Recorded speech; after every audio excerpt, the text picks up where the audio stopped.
Bismillahirrahmanirrahim. Assalamualaikum warahmatullahi wabarakatuh. Yang terhormat Ibu Liswati selaku Kepala Sekolah SD Negeri Kalirejo, dan yang kami hormati seluruh Dewan Guru SD Negeri Kalirejo yang berbahagia pada siang hari ini. Izinkan saya di sini mendiseminasikan hasil tugas saya di PKG PJOK terkait dengan pembelajaran berbasis proyek. Jadi Bapak Ibu, saya sekarang ini disuruh memilih ada 3 pembelajaran berbasis proyek yang bisa saya terapkan di SD Negeri Kalirejo. Kayaknya pembelajaran berbasis proyek ini jarang sekali kita lakukan nih, karena membutuhkan waktu yang panjang dan juga membutuhkan step-step yang harus dilalui oleh anak-anak. Jadi tidak harus langsung selesai, tapi membutuhkan waktu yang sedikit lama. Nah, di sini ada 3. Yang pertama tentang pendidikan gerak, yang kedua tentang pendidikan kebugaran. Jadi kalau memilih pendidikan kebugaran ini, saya harus membuat program latihan. Lalu yang ketiga adalah SEM, Sport Education Model. Jadi pendidikan dengan model olahraga. Di sini saya memilih SEM dengan memberikan judul Semarak Gelar Kompetisi Bola Tembak. Loh, kok ada kompetisi di sini? Nah, ini bedanya Bapak Ibu, kan sekarang katanya tidak boleh kompetisi ya. Tapi kok di sini ada kompetisi? Ini alasannya Bapak Ibu. Nah, ini adalah latar belakang saya kenapa saya memilih SEM itu tadi dengan judul Semarak Gelar Kompetisi Bola Tembak. Jadi latar belakangnya adalah pengalaman murid yang bermakna haruslah didapatkan dalam setiap proses pembelajaran. Begitu juga dalam pembelajaran PJOK, murid dengan berbagai jenis kelamin, latar belakang bahkan kondisi fisik yang beragam harus tetap merasakan bahwa mereka memiliki peran di dalam setiap pembelajarannya.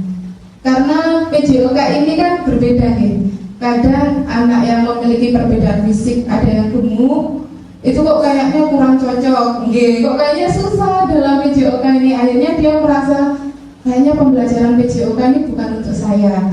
Nah, yang seperti itu harus sudah dihilangkan pemikirannya. Kita sebagai guru harus bisa mengajak semua dan membuat mereka merasa bahwa walaupun dengan kondisi fisik saya yang begini, saya bisa mengikuti pembelajaran PJOK dengan senang.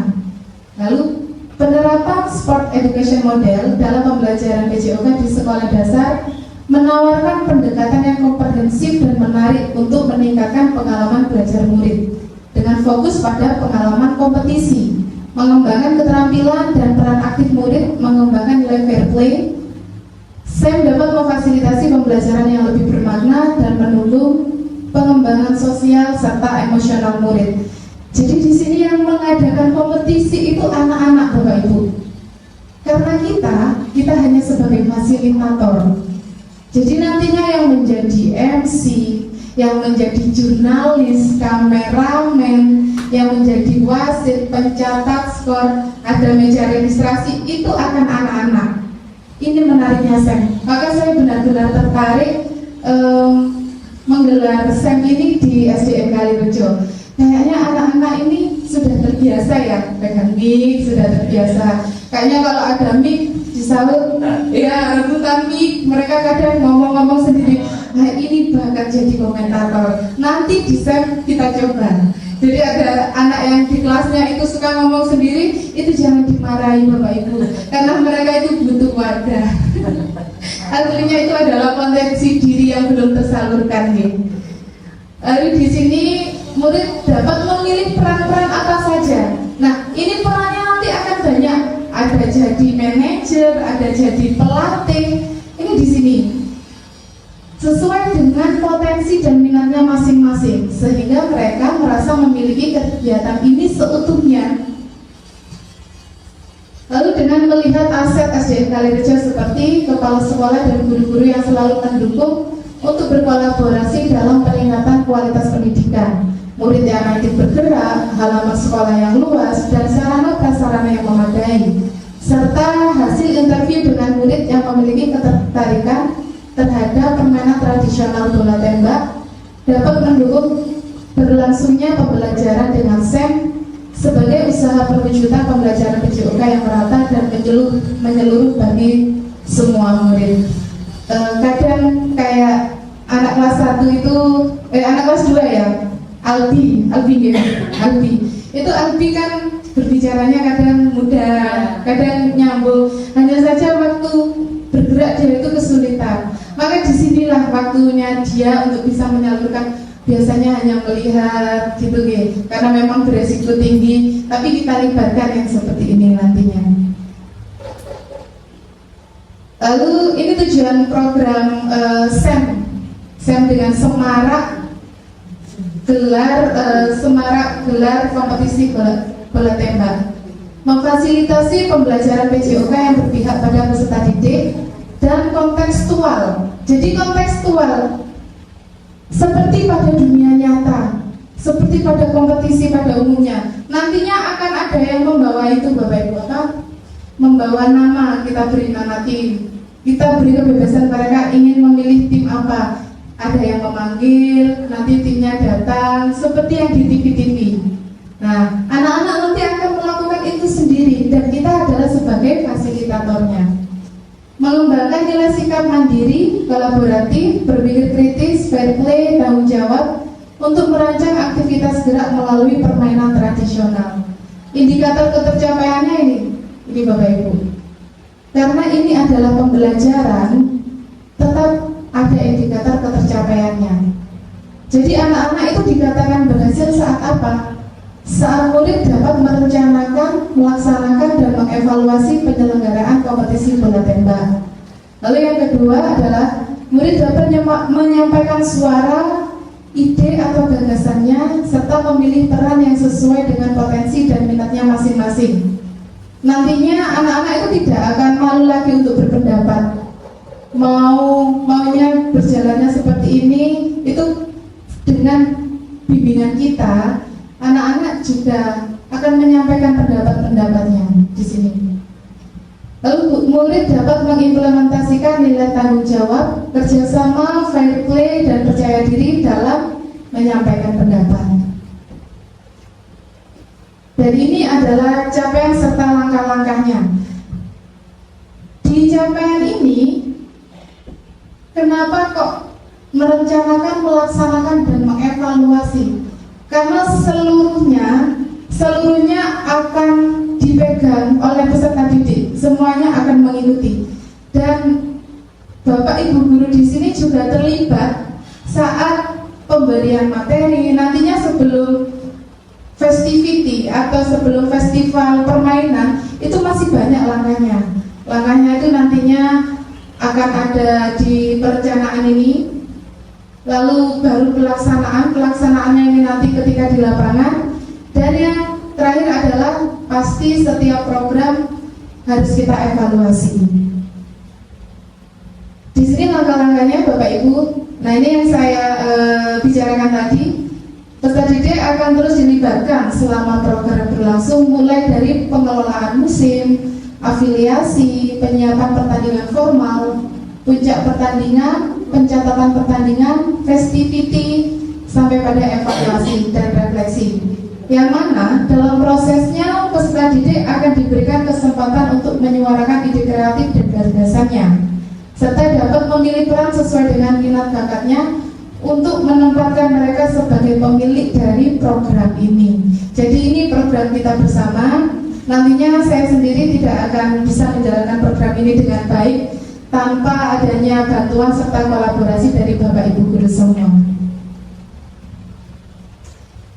Lalu ini struktur program dan mitra dalam komunitas belajar kita. Jadi ini adalah bentuk kolaborasi kombel kita dengan pembelajaran berbasis proyek yang saya pilih. Penanggung jawab dari komunitas ini dan juga program ini saya mohon pada Bu Liswati berkenan di Bu Lis. Lalu ketua kombel dan program saya sendiri selaku pelaksana tugas. dan yang lainnya 9 guru sebagai fasilitator selama pelaksanaan program. Ini nantinya saya meminta tolong pada guru agama Pak Lukman, karena karakter murid kita saat berada di lapangan itu beda jauh dengan saat berada di dalam kelas, karena lapangan itu tidak dibatasi ruang, ya bebas, tidak dibatasi ruang. Makanya mereka akan merasa los, apapun itu sepertinya boleh diucapkan. Nah, di sini peran Bapak Guru Agama kita, Pak Lukman, nantinya akan memberikan bagaimana budi pekerti, sopan santun saat berada di lapangan, supaya nilai-nilai luhur dan juga visi dari SDN Kalirejo sendiri juga tidak terkesampingkan, karena anak-anak merasakan euforia yang senang sekali di lapangan. Lalu yang lainnya adalah agama, bahasa Indonesia. Guru bahasa Indonesia bisa diambil dari guru kelas yang nantinya akan berkolaborasi dengan saya. Ini berkaitan dengan seperti MC ya. MC bagaimana cara menuturkan kata, bagaimana cara membawakan narasi kegiatan di lapangan, lalu juga membawakan sebuah acara. Itu nantinya saya juga mohon kolaborasi untuk guru bahasa Indonesia supaya anak-anak berlatih. Jadi pada saat di lapangan sudah semuanya anak-anak kita hanya sebagai fasilitator saja nantinya di lapangan. Lalu seluruh murid sebagai pelaksana dengan rincian kelas 1, 2, 3 berperan jadi supporter. Kelas 4, 5, 6 menjadi panitia dan pemain. Nah, kelas 1 nanti kita bebas. Rencananya kalau saya menawarkan kelas 1 mendukung kelas 6, kelas 2 mendukung kelas 5, kelas 3 mendukung kelas 4. Nanti saat main akan ada tulisan-tulisan penyemangat yang dibawa anak-anaknya seperti itu. Atau mungkin Bapak Ibu guru mau berpendapat kelas berapa dukung kelas berapa, itu boleh. Jadi yang bagaimana acara ini bisa sesemarak mungkin Bapak Ibu. Lalu ada komite sebanyak 2 orang sebagai narasumber, dan komite ini juga kita butuh karena sebagai narasumber juga ya, antara sekolah kita dengan masyarakat. Oh, sekarang di sini tuh ada kegiatan ini, dari mulut ke mulut, itu juga sebagai branding kita, juga sebagai ajang promosi kita. Jadi setiap sekecil apapun kegiatan di sini, itu kalau bisa masyarakat itu tetap tahu. Lalu ada paguyuban sebanyak 3 orang sebagai pelaksana bazar di festival akhir kompetisi. Nah, ini nanti Bapak Ibu di fase A, fase B dan fase C bisa berkolaborasi dengan Bapak Ibu paguyuban 1 saja nanti yang ditunjuk untuk membuat bazar kecil-kecilan. Jadi yang saat kelas lain bertanding, mungkin nanti anak-anak mau beli minum itu diperbolehkan, tetapi tetap dengan kaidah yang ada di SDN Kalirejo, tidak boleh ada plastik, tidak boleh 5P, seperti itu.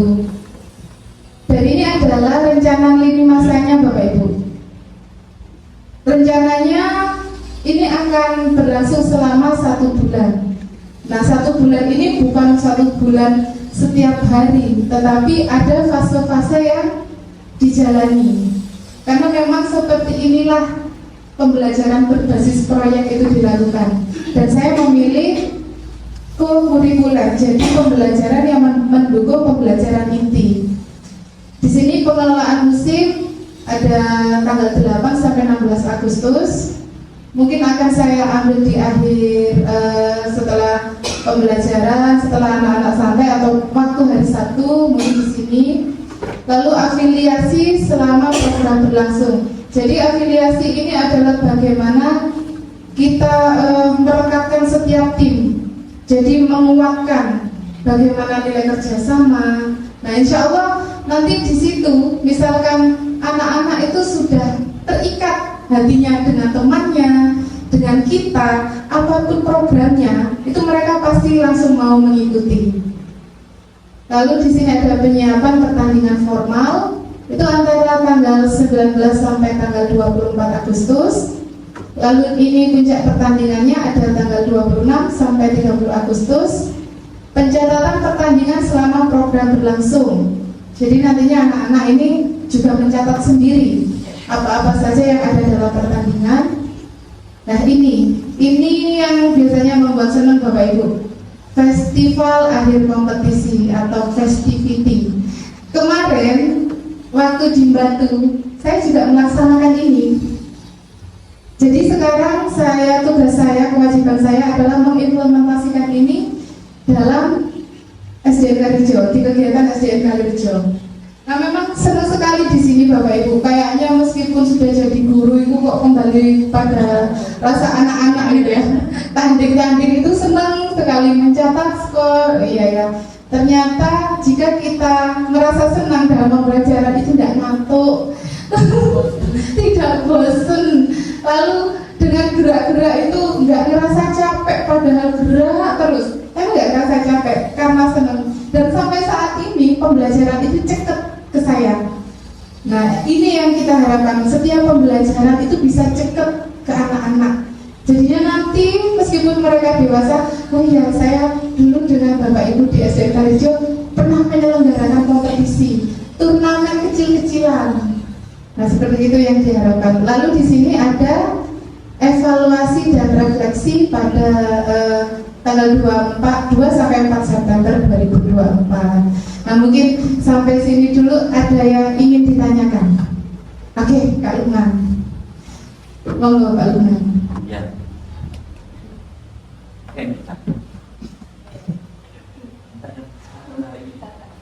Monggo Pak.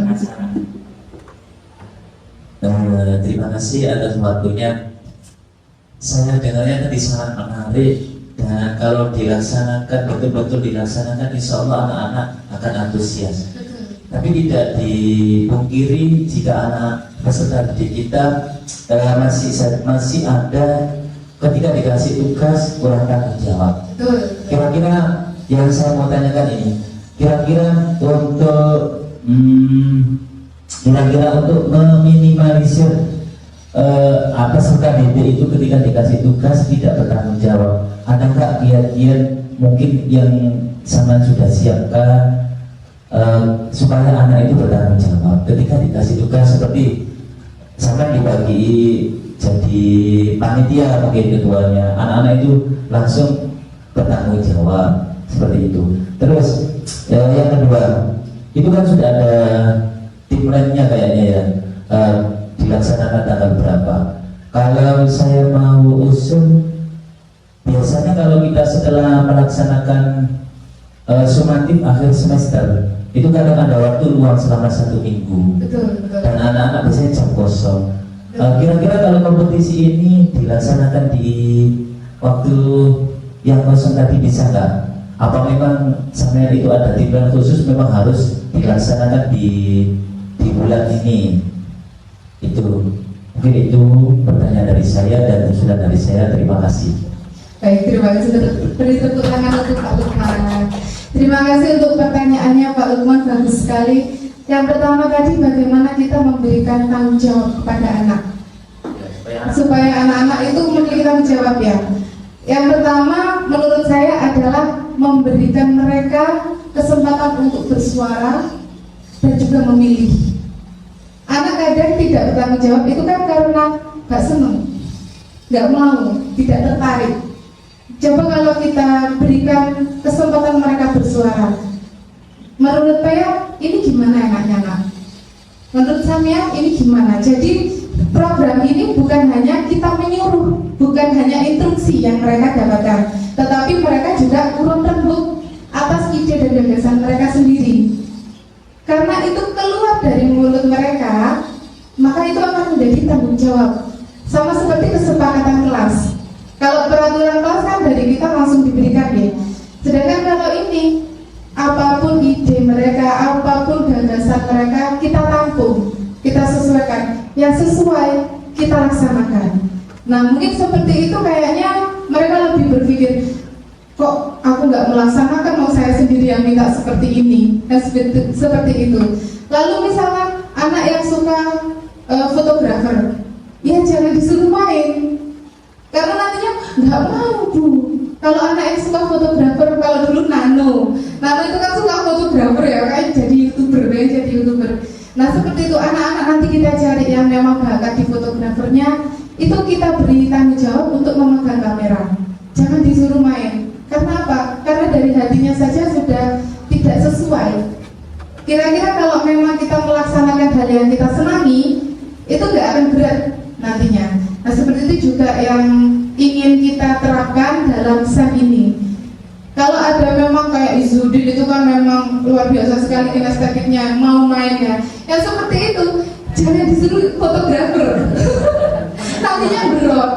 Nah, nanti untuk Izudin, Billy, iya itu kita persilahkan main. Nah, ini juga apa ya? Untuk bapak ibu di kelas coba sambil jalan. Oh, kayaknya anak ini kok enak ya jadi MC. Nah, nantinya mungkin dalam acara lain seperti keagamaan, tulis deh, itu MC-nya bisa jadi dari anak-anak sendiri. Nanti arahnya ke sana. Apapun programnya anak-anak yang memiliki program itu, kita adalah sebagai fasilitator. Lalu yang kedua tadi, apakah ini bisa dilaksanakan pada kegiatan tengah semester atau akhir semester gitu ya Kak? Setelah ujian, sangat bisa sekali. Karena ini ada, kan panjang ini Kak ya.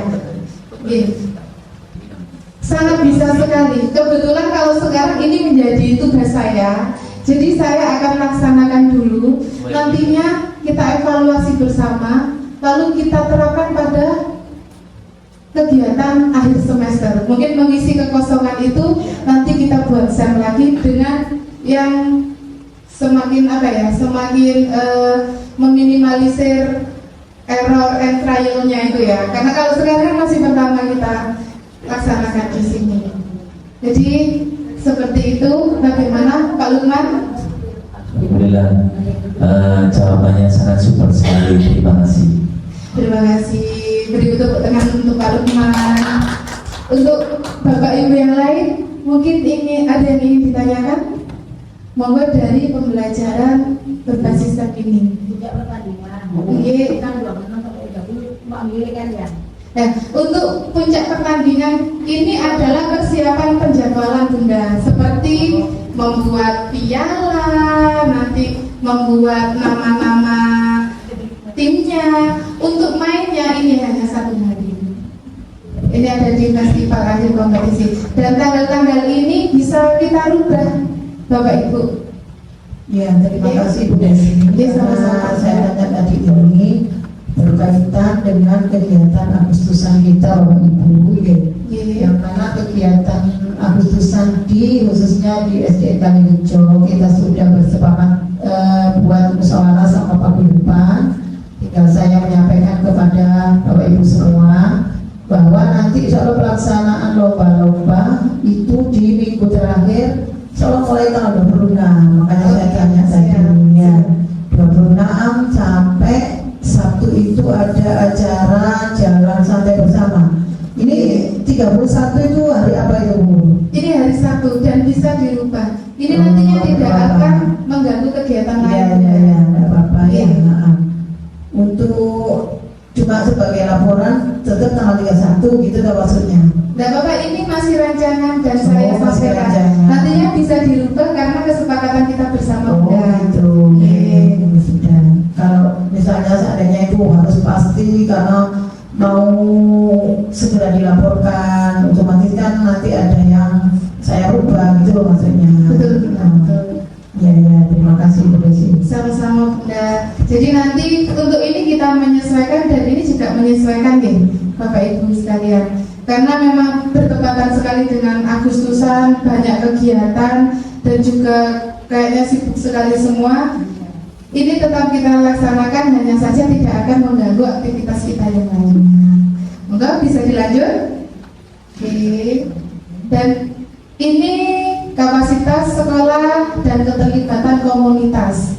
Jadi aset yang dimiliki oleh SDN Kalirejo, SDN Kalirejo memiliki kepala sekolah yang selalu mendukung program peningkatan kualitas pembelajaran. Alhamdulillah sekali saya berada di sini itu benar-benar tugas-tugas saya ini merasa termudahkan dan ternyata tugas saya tidak hanya menjadi sebuah tugas, Bapak Ibu sekalian benar-benar konsisten melakukan tugas itu menjadi sebuah kebiasaan. Terima kasih sekali nih Bapak Ibu. Lalu ada 8 guru dan 3 teknik yang profesional di bidangnya, dan sekolah memiliki 157 murid. 59 murid. Oke. Koreksi 159 murid. Tadi kan 60 ya. Yang satu itu tambah 7. Cuma namanya aslinya itu 60. Aslinya ikut seperti yang ada pakai. Oh iya, Mas Putra gitu. Lalu sekolah memiliki sarana dan prasarana olahraga yang memadai dan halaman yang dapat digunakan untuk aktivitas gerak. Sekolah dapat berkolaborasi dengan paguyuban wali murid untuk menjalankan program. Alhamdulillah juga paguyuban di sini tuh sangat kompak sekali. Jika ada program apapun sangat antusias. Lalu yang keempat, kebijakan kepala sekolah untuk mendukung berlangsungnya program. Dan ini kebijakan-kebijakan dari Bu Liswati ini sudah saya rasakan. Itu tadi benar-benar memudahkan. Terima kasih Bu Liswati.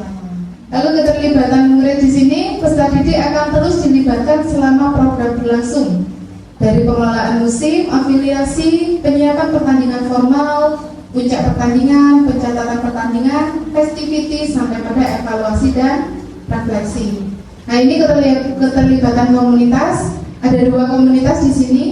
Yang pertama yaitu Kokomanda, komunitas kita sendiri sebagai wadah untuk melakukan refleksi dan evaluasi secara berkala selama berlangsungnya program ini, Bapak Ibu.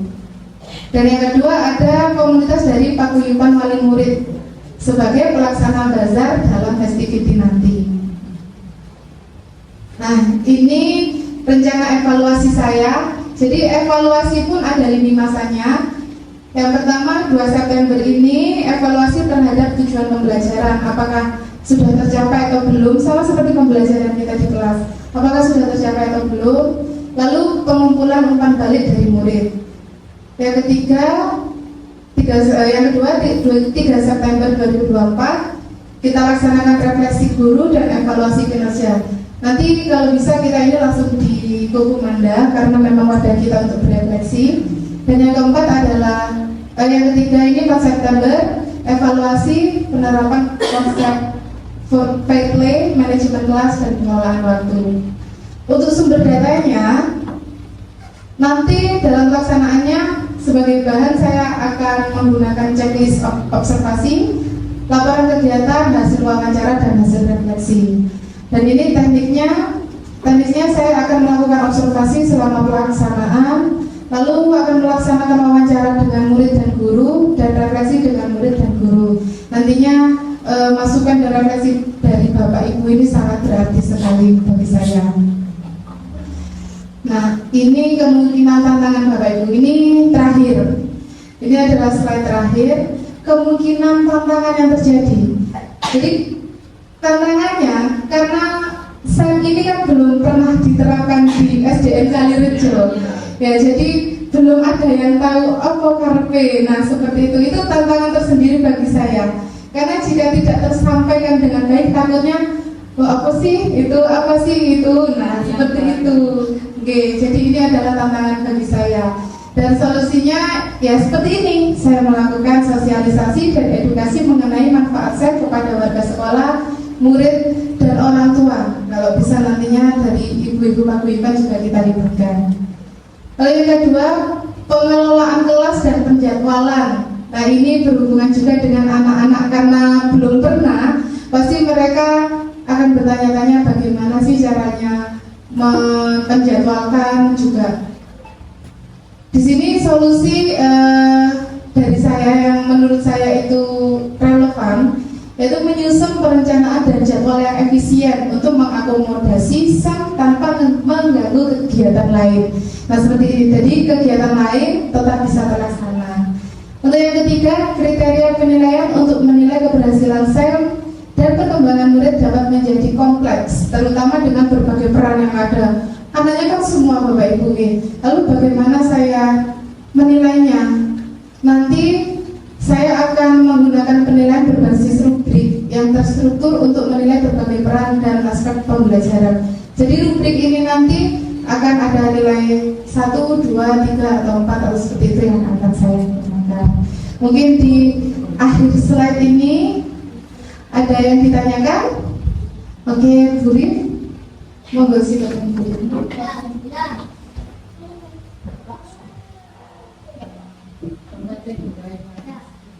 Monggo Bu Rin. Terima kasih Mbak atas waktunya. Untuk pertanyaan saya itu apa tadi sudah diterangkan atau belum ya? Untuk yang ini nanti yang apa? Yang kompetisi ini apa dari satu kelas atau lebih dari satu kelas itu? Apa dari apa sebagian dari kelas 4, 5, 6 atau bagaimana caranya? Itu aja. Iya, terima kasih. Ini nantinya sambil berjalan kita sepakati bersama. Hanya saja yang dari pengalaman saya itu bisa kelas 4, kelas 5, kelas 6. Tapi tidak semua anak. Karena apa?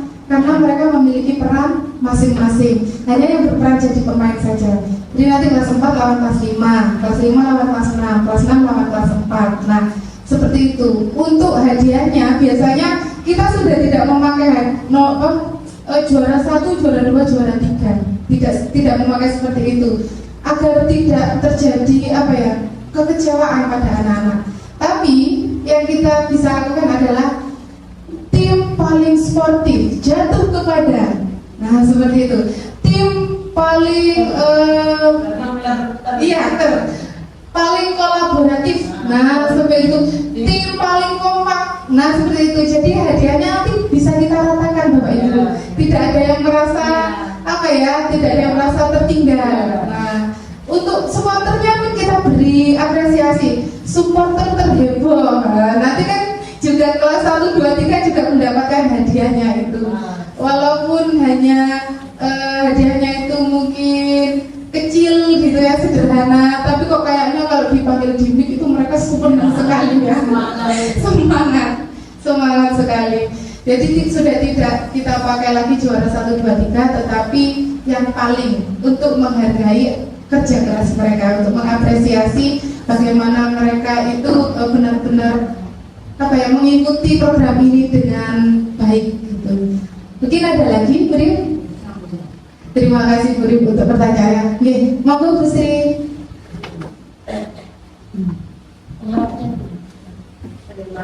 Terima kasih waktu yang diberikan pada saya. Bu Sri, monggo.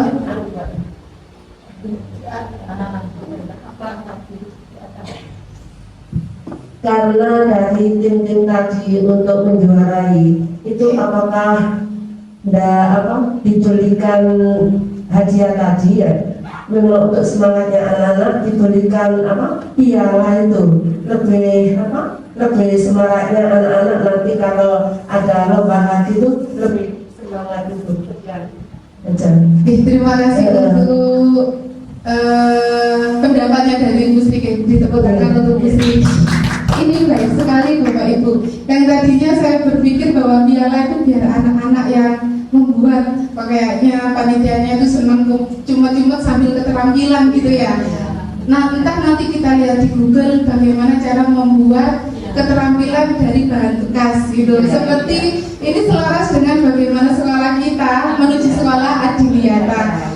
Jadi tidak membuang apapun, juga tidak menambah sampah apapun, kita memanfaatkan yang ada.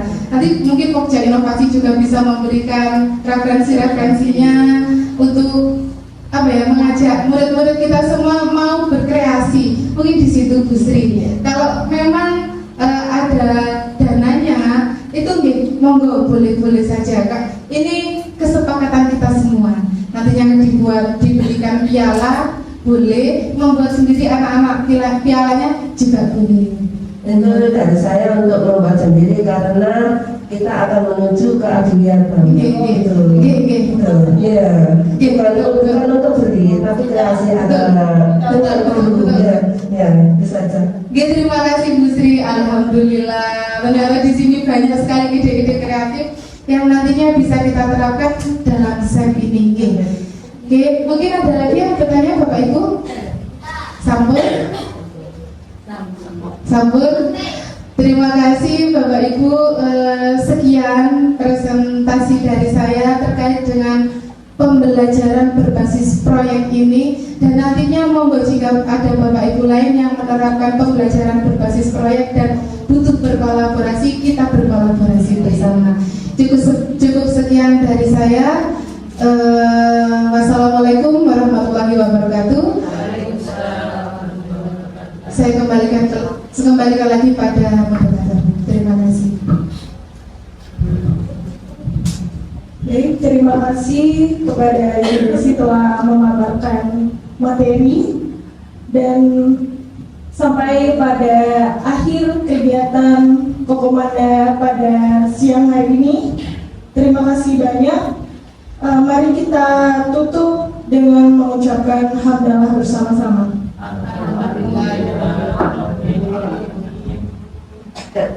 Sekian dari saya, dan saya mau menyampaikan untuk petugas minggu depan. Untuk moderator Selasa depan ada Ibu Sri dari Wali kelas 3, dan untuk pemateri Ibu Liv.